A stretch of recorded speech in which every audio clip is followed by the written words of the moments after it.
Alright you guys, welcome back to another match play here. Today we're going to be looking at Politoed Polyrath versus Sceptile here. Now, forewarning, normally I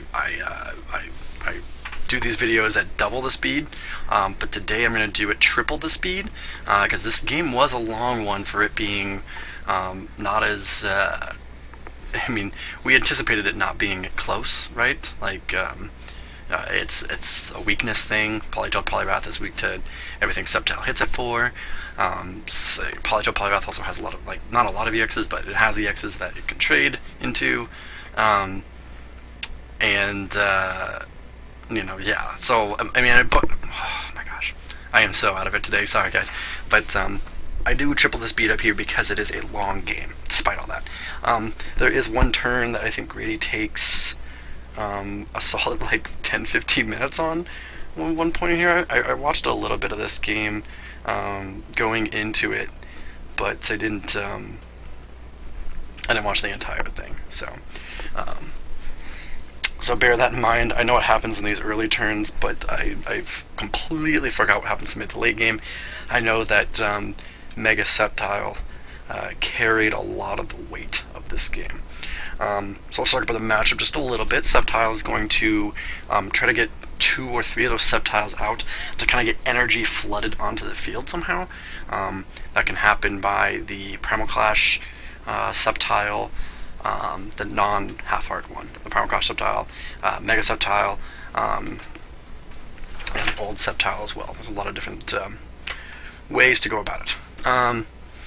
But we see here, so yeah, that's what Sceptile's going to try to do, and Politoed's going to try to get the Politoed out from Furious Fists, the one that says all of your Polyraths don't have to use a colorless attack cost. So basically that's like the main one to sit on your bench, and then the rest of your attackers are going to attack for little to no energy. I know I'm pretty sure I haven't done I have not done a deck review yet of either of these decks. This pod has yet to have the decks built back up rather. I'll probably get the video out soon. So if you're watching this, when it first comes out, then Sceptile is on its way to show you the list. And same with Politoed. But anyways, it gets that Politoed to sit on the bench, and then your Polyraths all attack for free. So anyways. You see I get the turn 2 Mega Sceptile out by drawing into some nice stuff. The problem is that I don't have a Claydol or a Baltoy or a Porygon. But Grady actually gets a knockout there. That Poliwag's second attack does 20 plus 20 for every water attached, so he could use the attack for free but still do plus 20 because of the water, which I found real hilarious. But anyways, since I no longer have the item lock, I'm able to pop off here. The broken time space really helps here because I'm able to grab the Baltoy experience share, go ahead and computer search for the Claydol, and Cosmic Power into the energy that I needed. Really good turn for me. Greed is also, and being able to knock out the Politoed. I kind of said let's go for it because I played the Guzma right off the bat. If I had missed energy off of the Claydol, that would have been very bad. I would have been stuck in just a horrible situation. I mean, not horrible because he can't one-shot the Mega Sceptile reliably, but it would have been really awkward. Would have given him the chance to maybe kill my Claydol, which would have put me in a very, very big conundrum, I guess. But since that turn worked out for me, I'm able to snowball this into a fairly good play because he's using some of his search resources on his setup Pokemon rather than the attackers when we've already moved into the attacking phase of the game. Normally when either player starts a Spirit Tomb, the attacking phase comes a little bit later, but this was rushed due to the knockout from his Poliwag. It was a really good play from the Poliwag. But regardless, he's able to get another Poliwag down. Still broken time space in play, so still, if he can hit some recovery cards, he's going to be able to get the Poly back out, the Politoed back out, and maybe start attacking. It'd be really good if you could get like an attack to do at least 100, 120 damage this turn. Something to really soften this Mega Sceptile up. I wasn't able to hit another energy with the Mega Sceptile, and I think that was kind of like a little bit of an issue for me this turn, because if he had put a little bit extra pressure on me, would have been a little scary. But instead, he's going to, he's going to retreat, go into this, and he's going to use the Polywag's second attack. It does, I don't think it does any damage. It might, but I know it confuses me and sticks me in the active. I think it does 20 damage. I could be wrong. 20 damage. I don't know. I'll find out here. We'll find out here very shortly. I think that's why I had that 20 ready to go right there. Yeah, 20 confusion, and I can't retreat. So we're going to need a way to reset that status condition. One of the ways is probably going to be retreating or escape roping. You see in my discard pile, I just ditched the escape rope. So I'm going to need to grab some stuff. I do have that item finder I just drew off the Claydol that does grab the escape rope into Claydol here, and then we're going to Skyla probably for the float stone. So a really good hand to Claydol into, Claydol Bill into. Looking real hard for this float stone. Maybe I actually have it in the discard pile. Maybe that's what happened. That could be it. Although changing the song is far more important, obviously. Yeah, so apparently the either the floatstone was pressed, or I wanted to make a play where I don't want to take the Uxie, and I'd rather take something more important, because that second escape rope puts him into like, okay, do I give him one of my bench setters, or do I give him a Politoed or the Poliwhirl, or like I was going to take an more important knockout. So I think legitimately, actually, I might have had the floatstone prized, and I think that's why I went escape rope. But like, it ended up being actually like somewhat of a good play. Grady was asking, I think, if he could fail the swoop. I think that's what that question was. You notice he handed me a card. I think the idea behind it was play it so you could play it off of more after the trump card. I don't know if he can possibly hit a knockout. He needs to hit 220 damage. You realize that these megas are real beefy. If you can get them out when Spiritoon's out, they can carry some of these games. The downside to them is obviously, like, mid-game they are kind of hard to knock out. I'm actually, now all of a sudden it's reminding me, I think Grady misunderstood how that Politoed worked. He thought that, because he thought that since he evolved it from a stage 1, he got the +10 for having the Poliwag, Poliwhirl, and like he thought those were all, since they were all in play, they all counted. Grady's been playing forever, so I guess it was just a lapse in judgment on his part. Just kind of forgot about it. So that was his original play, and I think this is the turn that actually takes a while. I could be wrong. Grady did have some long turns this matchup.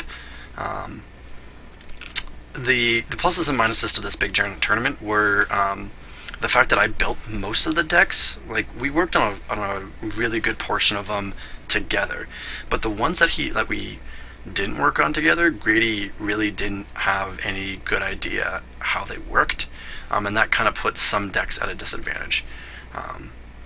We kind of had to base it off of just pure player skill. But anyways, so my turn here, I really want to not have that Mega Sceptile get knocked out. I want to be able to max potion it. But actually that turn ended up being really uneventful. I was just about to start talking about that turn, and it was really quick. So what happened there, in case you were curious, was I needed to take a knockout, but I didn't want to leave Mega Sceptile in the active, so I retreated because I didn't think he could hit 140 damage against this Sceptile. So I was able to nurture and heal it, attach an energy, and then basically I kind of have to hope he doesn't Lysander kill the Sceptile on the bench. That's kind of the idea here. And even if he does, I have a Sceptile with 3 energies on it, ready for revenge KO, since all of his attackers are weak to grass. And at that point, all I would need to do is farm like a Trico and bench that, kind of, just to get an energy accelerated to it maybe, take a knockout, and put him back in the same position that he already was in. So that's kind of the situation there. Grady's sitting here looking through his deck. I think this is the turn that he took forever on, trying to figure out what to do. Because I remember looking through this video the first time and seeing this Claydol with a fluffy berry on it sit in the active for like ever. Which is understandable because of the little miscue that Grady had with the Politoed, the Swan Song. It did kind of set him down a course of, oh, this isn't good, sort of thing. A precarious situation. I think if this matchup's, I mean, to be fair, I think if this matchup's replayed, it still goes in the favor of Sceptile, like, quite a bit. Like, simply considering weakness and just like pure damage and whatnot. Like, it's really hard for Politoed to get set up. Like, it's not a bad deck, don't get me wrong. But anyways, he is able to get a revenge KO here, and now I'm in a really scary situation where I have no energy on board. This game's actually like all of a sudden like close, right? Like, I'm gonna need to hit a knockout here. I don't think I played Mega Turbo, but I need to hit, if I can hit the one on the energy acceleration Sceptile again, like from the discard pile sort of thing. If I can hit that Sceptile back into play, I can get revenge KO. And that's kind of the idea here. We can kind of see that hand a little bit. I see a teammates in there, but no Porygon 2 out, so that's not going to be useful. We get the true double Trico, the Spinnerack. Swoop Teleporter is going to get the Spinnerack out of there for Uxie, and I believe I had a Scoop Up in my hand. Yep, so it's a kind of a weird, funky play, and there's a P-Com and a Rare Candy with a Broken Time Space in play. I think the issue was that I don't have a second energy in my hand, because that would have been an instant play. So I think we're going to grab the Porygon 2 here. Actually, no, we are going to grab the other Sceptile. Interesting. What did I decide to do? Oh, I did have the energy. So I'm going to take a knockout. That's how powerful U150 is. I didn't even play a second supporter that turn. It was literally one supporter because I didn't have the Porygon 2 in play. And I was able to get the energy acceleration Sceptile plus 2 energies back into play from last turn. This format's just so unforgiving on tiny mistakes,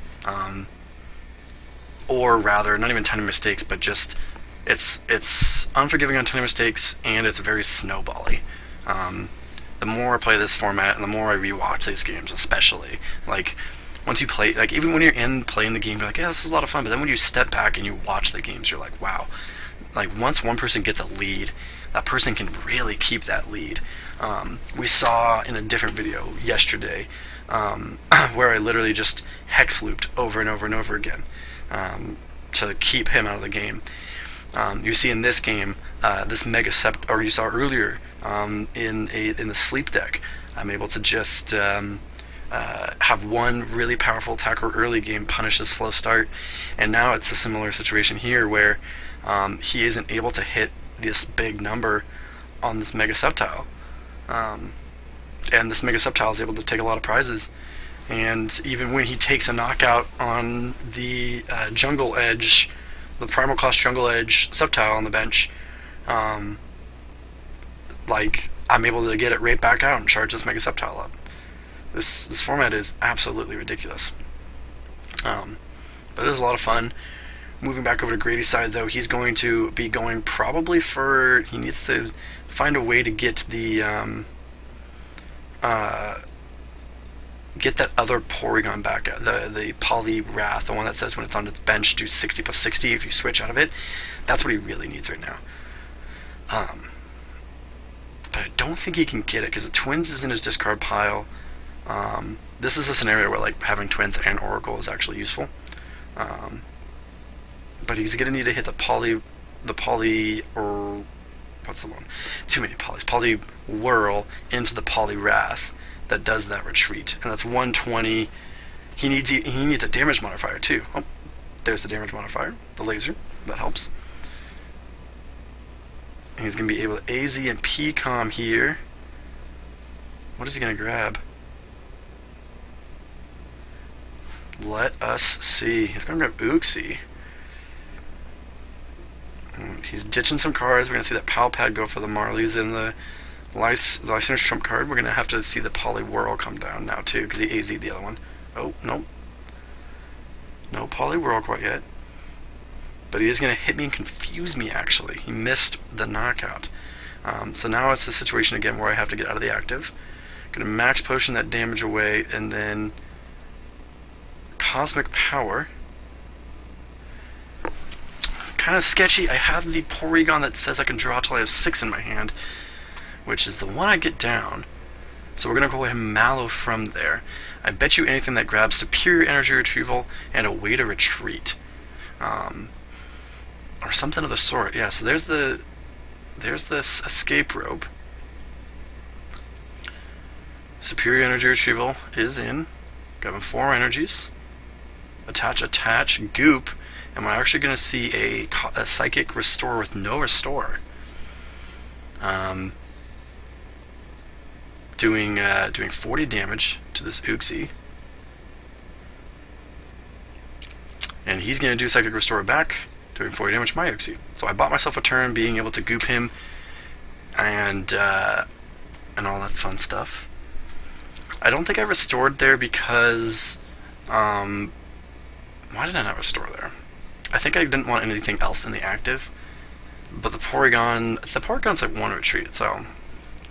But anyways, we're going to really clutch another Warp Point Escape Rope combo where he's going to give me something of value. Really good use of that card there. Still not hitting the other Porygon too. I'm going to hit the Swoop Teleporter, grab another Trico. Bench is very set up right now. If I just get another Sceptile out, or even go into the go into a Grovyle, it's really nice. But yeah, at this point, there's not really much more to talk about with the matchup because I have this clean Mega Sceptile with 2 prizes left. The Goop turn with the Uxie was probably the biggest turn of the game there. It's basically able to bot me that 1 turn of vulnerability that I was going to have.